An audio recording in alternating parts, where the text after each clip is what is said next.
What is up, booktube? It is Monty. Here's the thing. I woke up feeling like I got hit by a semi-truck. So, I haven't done the world's most reading today. I've read another 50 pages, and it's been very slow going. I am appreciating this book still. I'm still enjoying it. Is this book going to get done? Probably not. Probably not. I doubt I'm reading 200 pages tonight. I am currently on my way to go refuel my vehicle. When I get back, I'm going to do some more reading, but I don't plan on reading for 200 pages. That I do know. I also want to say that our main character, Mackenzie, she a weirdo. So, the setup for this book, I kind of alluded to yesterday, was Cooper met Mackenzie's boyfriend at the bar where he works. Then they got into an altercation. Comes to find out with his group of friends that Mackenzie is dating the guy, or the guy he got into a fight has a girlfriend. That's what he found out. And so he knows that Mackenzie is dating Preston. So far, Mackenzie is unaware that Cooper knows her boyfriend.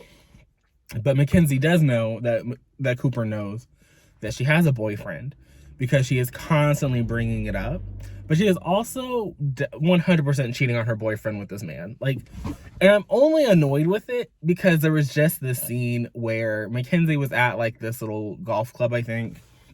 She was at brunch with the girls, and they were talking about one of the other boys cheating with a Marilyn-esque figure, and how it was fine because she wasn't wife material, so it doesn't mean anything. And Mackenzie wanted to pipe her little mouth up and be like, I don't think that's right. I don't think you should get married if you're just going to cheat. And it's like, ma'am, you are having a whole relationship with this Cooper boy. An entire relationship. The same thing that she would be upset with with Preston for doing, she is doing with Cooper. So that's the thing. Also, I think that Elle Kennedy is doing everything she can to get you to hate her boyfriend, Preston. He is a couple years older than her, so he was already in college by the time that they started this book.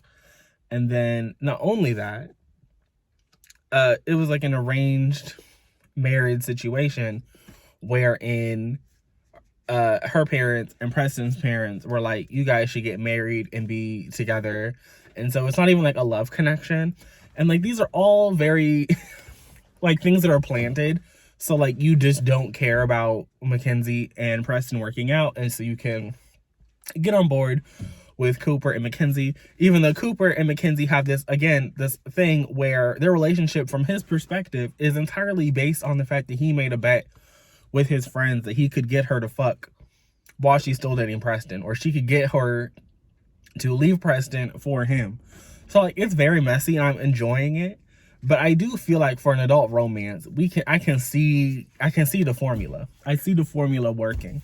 I am excited to continue on in the series though, because I do like Cooper's twin brother Evan. I like him.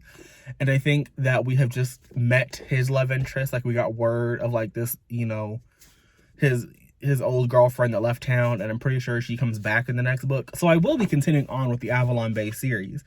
Just because I do think that will be better than the forced nature that this is. But this right here, I can see the formula. I can see Elle Kennedy plugging the characters in to where they need to be.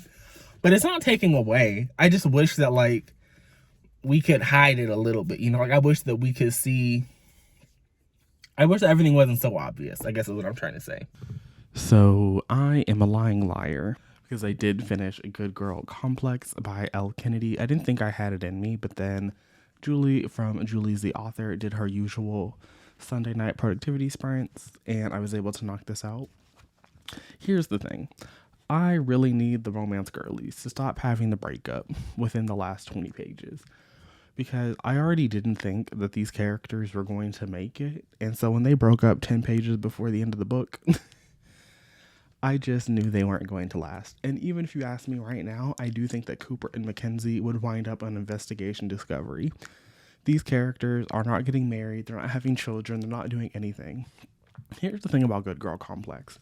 This book is about 150 pages too long, which, if you know me, is wild, because I like a good, 355 pages for me that's a solid time for a romance. But all of the drama with Mackenzie and Preston was over like halfway into this, like 150 pages in. And so the last 200 pages was like Mackenzie and Cooper drama that wasn't anything. She like moved in like out of nowhere. I mean, it wasn't out of nowhere because after she breaks up with Preston, she has like a lunch date with her parents where she drops out of school and then she moves into the Cooper Evan house, and there's like a hurricane and time just starts flying. It's just bad. Like, this is really poorly paced, but I'm going to keep going because I already have Bad Girl Reputation checked out, and this is Genevieve and Evan's book, and we know that Genevieve broke Evan's heart, and she's gonna come back to town, and Evan's gonna have to deal with that. So I'm invested. I like Evan as a character. Honestly, I liked all the side characters, even though all of them were like low key part of the stupid bet plot that was foolish and childish. They were all good characters, so I respect them, which is why I will continue to this one. But Cooper and Mackenzie, yeah, they don't last. I mean, even upset that like she buys a hotel halfway through this, and Cooper and Evan and Levi, their uncle, have like this, I don't know, construction business, I guess you would call it. And we don't even get them like working on the hotel for the last half of the book. It's just like, oh yeah, I dropped out of college, and she just like plays housewife and then gets upset at the end of the book. Although again, Mackenzie is like not in the right. Like, Cooper in this like bet was fucking stupid and childish, but the entire time at the beginning of the book that she was allowing Cooper to chase after her, like, she was also cheating. So like, even if she was being used, she was also using Cooper, and I don't feel like Elle Kennedy really addresses that. Like, they were using each other and it's not really addressed. It's just like all Cooper's fault because he's the guy and he had this stupid bet with his friends. But again, like, to me, everyone involved in this is culpable, and they're both stupid, and they're both just going to break up in a couple of years. So that's my thoughts on this one. 3 out of 5 stars. I don't know when I'm going to get around to this, but I will read it before I have to return it. But that's all I got for today's vlog. I'll see y'all tomorrow.